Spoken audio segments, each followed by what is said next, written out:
Beginner stocks पे आप सबका स्वागत है। आज हम जानेंगे स्टॉक मार्केट के बारे में। स्टॉक मार्केट के बारे में जानने से पहले स्टॉक क्या है हमें जानना चाहिए।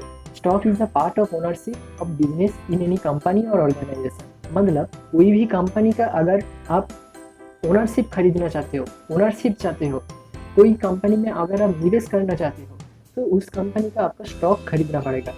इसी तरह कोई भी कंपनी अगर उसका ओनरशिप बेचना चाहते हैं, उस कंपनी में चाहते हैं कि और ज़्यादा लोग उस कंपनी में आए और इन्वेस्ट करें और उस कंपनी का हिस्सा बन जाए, मतलब उस कंपनी का पार्ट बन जाए, तो उसके लिए उस कंपनी को स्टॉक बेचना पड़ेगा।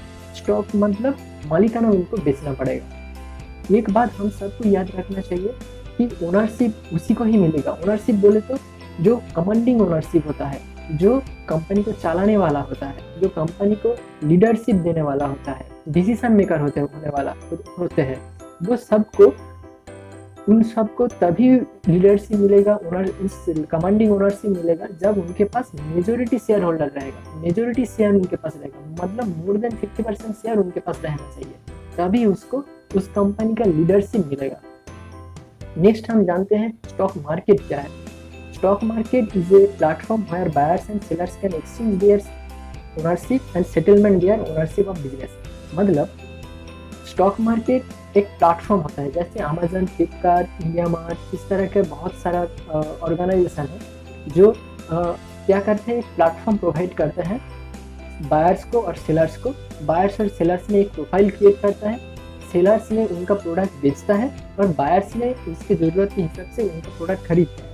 उसी तरह स्टॉक मार्केट भी एक प्लेटफॉर्म होता है स्टॉक के लिए, जहाँ पे सेलर जिन्होंने कंपनी का हिस्सेदारी बेचना चाहते हैं, वो कंपनी भी हो सकता है, कोई इंसान भी हो सकता है, कोई पर्सन भी हो सकता है, कोई इंस्टीट्यूट भी हो सकता है, कोई बैंक हो सकता है, कोई भी हो सकता है, जिसके पास हिस्सेदारी है, वो अगर कोई भी कंपनी का हिस्सेदारी बेचना चाहते हैं तो वो उस कंपनी के तरफ से स्टॉक मार्केट में जाके उस हिस्सेदारी को बेच सकते हैं। उसी तरह कोई कंपनी में निवेश करना चाहते हैं, तो उस कंपनी में उसका हिस्सेदारी खरीदना चाहते हैं, तो उसके लिए उस कंपनी के हिस्सेदारी खरीदने के लिए उनको स्टॉक मार्केट में उस कंपनी का स्टॉक को खरीद सकते हैं। मतलब वो एक एक्सचेंज कर सकते हैं, एक एक्सचेंज है, एक प्लेटफॉर्म है जहाँ पे आप स्टॉक को एक्सचेंज कर सकते हो। इस स्टॉक मार्केट को हम कभी कभार इक्विटी मार्केट भी बोलते हैं, शेयर मार्केट भी बोलते हैं।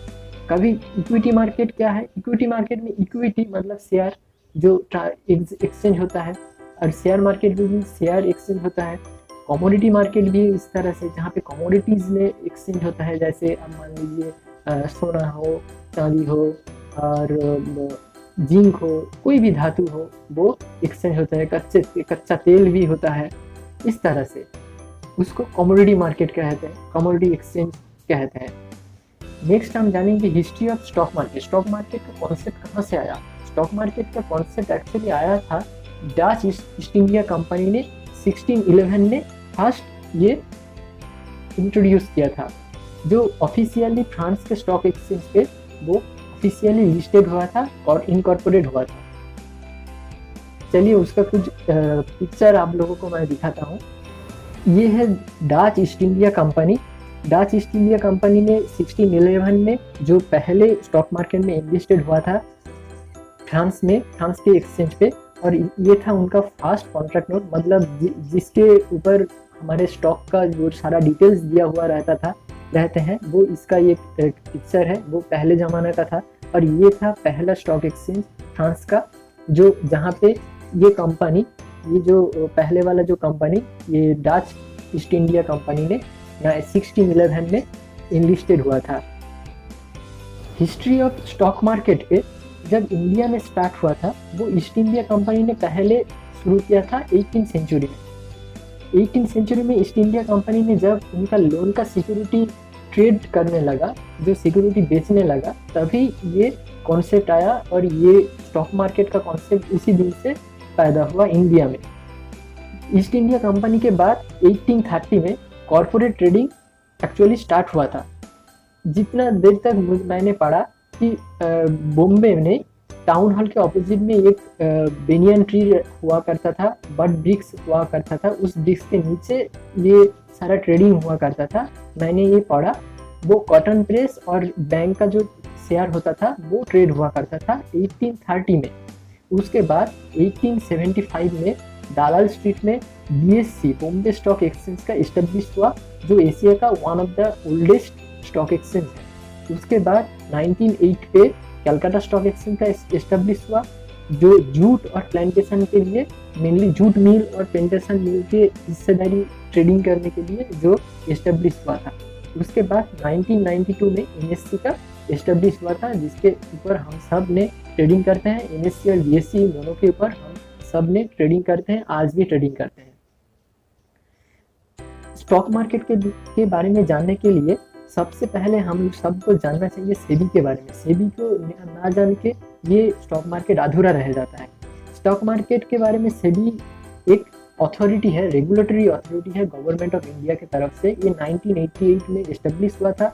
इनके पास अथॉरिटी है कोई भी स्टॉक को, कोई भी सिक्योरिटी को ये रेगुलेटरी कर सकते हैं, इसको कंट्रोल कर सकते हैं। आपके पास अगर कोई भी स्टॉक के लेके कोई भी कंप्लेन हो, अगर आपका कोई प्रॉब्लम हो रहा है, अगर आपको ठीक ठाक ट्रांजैक्शन सेटलमेंट नहीं हो रहा है, तब कोई भी कंप्लेन अगर करना है तो सेबी के पास आप कंप्लेन कर सकते हैं। जितने सारे कमोडिटी मार्केट है, जितने सारे सिक्योरिटी मार्केट है, जितने सारे स्टॉक्स है, जितने सारे एक्सचेंज है इंडिया में, तो सभी के सब सेबी के अंडर आता है। सेबी सबको कंट्रोल करता है।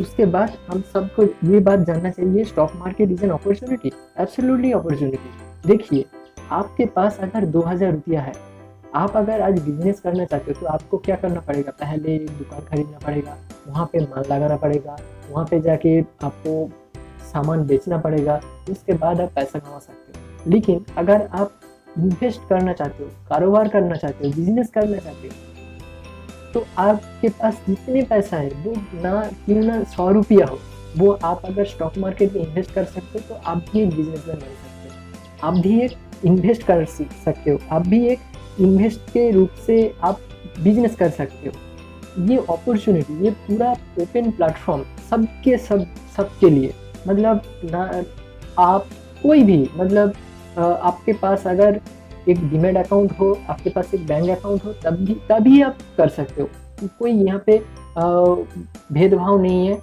कोई भी ये इन्वेस्टमेंट कर सकते हैं, कोई भी यहाँ पे आके एक बिजनेस अपॉर्चुनिटी स्टार्ट कर सकते हैं। इसीलिए हम सबको स्टॉक मार्केट पे इन्वेस्ट करना चाहिए, और इन्वेस्ट इसीलिए करना चाहिए कि ये बहुत फायदेमंद भी होते हैं, ज़्यादा रिटर्न भी देते हैं, ज़्यादा कमा भी आप सकते हो, ज़्यादा पैसा भी आप बना सकते हो। उसके लिए आपको थोड़ा नॉलेज की ज़रूरत है, लेकिन स्टॉक मार्केट ये अपॉर्चुनिटी ज़रूर सबको देता है। उसके बाद हम जानते हैं रिस्क के बारे में, रिस्क और सक्सेस। देखिए, स्टॉक मार्केट तो एक बिजनेस है। आपकी ज़िंदगी में ऐसा कोई काम नहीं है जहाँ पे रिस्क नहीं है। हर जगह पे आपको रिस्क को फॉलो करना पड़ेगा। पकड़ लीजिए, जिस दिन आपने ड्राइविंग सीखा था उस दिन आपको क्या लग रहा था?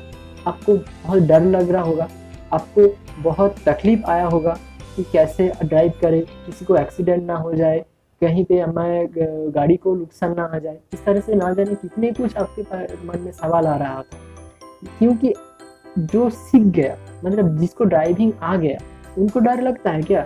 नहीं लगता है। क्यों? क्योंकि उनको ड्राइविंग आता है, वो जानते हैं कैसे गाड़ी को चलाता है, कैसे ट्रैफिक सिग्नल को मानते हैं, कैसे ट्रैफिक का रूल्स मानते हैं, किस तरह से हमें हर सिचुएशन को हैंडल करना चाहिए, किस तरह से हमें ड्राइविंग करना चाहिए, वो सारा कुछ उनको आता है। इसीलिए उनको और डर नहीं लगता है। उसी हिसाब से अगर आप स्टॉक मार्केट में पहले ज़रूर आपको डर लग रहा होगा। जब आप सीख जाएंगे किस तरह से स्टॉक चुना जाता है, किस तरह से स्टॉक को इन्वेस्ट किया जाता है, किस तरह से स्टॉक को मैनेज किया जाता है, और रिस्क को कैसे मैनेज किया जाता है, ये सब कुछ आप जिस दिन सीख लोगे ना, उस दिन आपको सक्सेस ही मिलेगा। उस दिन आपके पास रिस्क नहीं रहेगा, रिस्क बिल्कुल मिनिमाइज हो जाएगा और सक्सेस मैक्सिमाइज हो जाएगा। ये मैनेज करना सीखना चाहिए हम सबको। हम अब जानते हैं कैसे स्टार्ट करें, इन्वेस्टमेंट कैसे स्टार्ट करें शेयर मार्केट में। देखिए, इन्वेस्टमेंट स्टार्ट करने का मतलब ये नहीं कि आपके पास एक बैंक अकाउंट है, बैंक अकाउंट के पास आप डीमैट अकाउंट खोल लीजिए और जाके कोई भी स्टॉक पे आप पैसा लगा दिया। नहीं, इस तरह से नहीं। पहले आपको ये सेट करना पड़ेगा आपका फिनेंशियल गोल। आप कितना देर तक रह सकते हैं, कितना देर तक आप मार्केट में काम करना चाहते हैं, और आज से 5 साल या 10 साल या 20 साल कुछ टाइम के बाद आप कितने पैसा कमाना चाहते हैं, उस हिसाब से आपको फिनेंशियल प्लानिंग करना चाहिए।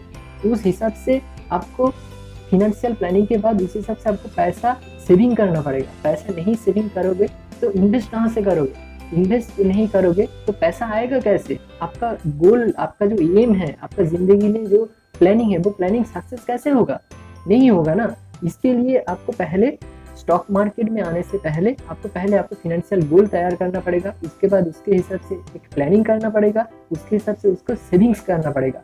उसके बाद जो आता है वो नॉलेज। आप जब इन्वेस्ट करोगे, आप तो कहीं पे भी जाके इन्वेस्ट नहीं कर सकते। आप जाके कोई भी स्टॉक पे इन्वेस्ट नहीं कर सकते। हजारों स्टॉक्स है स्टॉक मार्केट पे, इसमें इन्वेस्ट करें। उस हिसाब से आपको एक नॉलेज जुगाड़ करना पड़ेगा, आपको नॉलेज गैदर करना पड़ेगा। उसके लिए हमारे चैनल आपको हेल्प करेगा, उसके लिए हमारा चैनल आपको सपोर्ट देगा। इसके लिए ये चैनल मैंने खोला है। उसके बाद आपको फाइंड आउट स्टॉक, कैसे आप किस स्टॉक पे आपको इन्वेस्ट करना चाहिए, इसके लिए भी हम आपको हेल्प करेंगे। उसके लिए हम एक वीडियो नेक्स्ट में तैयार करेंगे, जो बिगिनर्स है, जो स्टार्टअप करना चाहते हैं, उसको किस हिसाब से स्टॉक में इन्वेस्ट करना चाहिए, इसके लिए मैं एक वीडियो बनाऊंगा नेक्स्ट में। उस वीडियो को ज़रूर देखें। उसके बाद आपको फाइनली स्टॉक मार्केट में आपको इन्वेस्ट करना चाहिए। अब हम देखते हैं स्टॉक मार्केट पे इन्वेस्ट करने के लिए डीमेट अकाउंट का ज़रूरत होता है। डीमेट अकाउंट के बारे में आप अगर जानना चाहते हो तो उसका लिंक मैं ऊपर कार्ड में नीचे डिस्क्रिप्शन में दे दूंगा। अगर आप जीरोधा के साथ डीमेट अकाउंट खोलना चाहते हैं तो उसका लिंक भी मैं डिस्क्रिप्शन में दे दूंगा। उससे आप जरूर डीमेट अकाउंट खुलवा सकते हो। उसके लिए क्या क्या डॉक्यूमेंट की ज़रूरत होता है वो सारा का सारा मैंने उस वीडियो में, जो ऊपर कार्ड में मिलेगा आपको, उस कार्ड में आपको उस वीडियो में सारा का सारा कुछ दिया हुआ है, सारे डिटेल्स के बारे में। हम एक ऑफ़र के बारे में आप लोगों के साथ डिस्कस करेंगे। ऑफ़र यही है, इस चैनल को सब्सक्राइब करें। इस चैनल को सब्सक्राइब करने के बाद आपका ईमेल आईडी और नेम इस व्हाट्सएप नंबर पे भेज दीजिए, और ताकि आपको मैं हेल्प कर सकूं कि किस स्टॉक पे आपको निवेश करना चाहिए और किस हिसाब से आपको निवेश करना चाहिए जो आपके लिए फ़ायदेमंद हो। आज के लिए इतना ही। नेक्स्ट वीडियो में आप लोगों के लिए मिलेंगे। तब तक के लिए इस चैनल को सब्सक्राइब करना, लाइक करना। तब तक के लिए बाय बाय।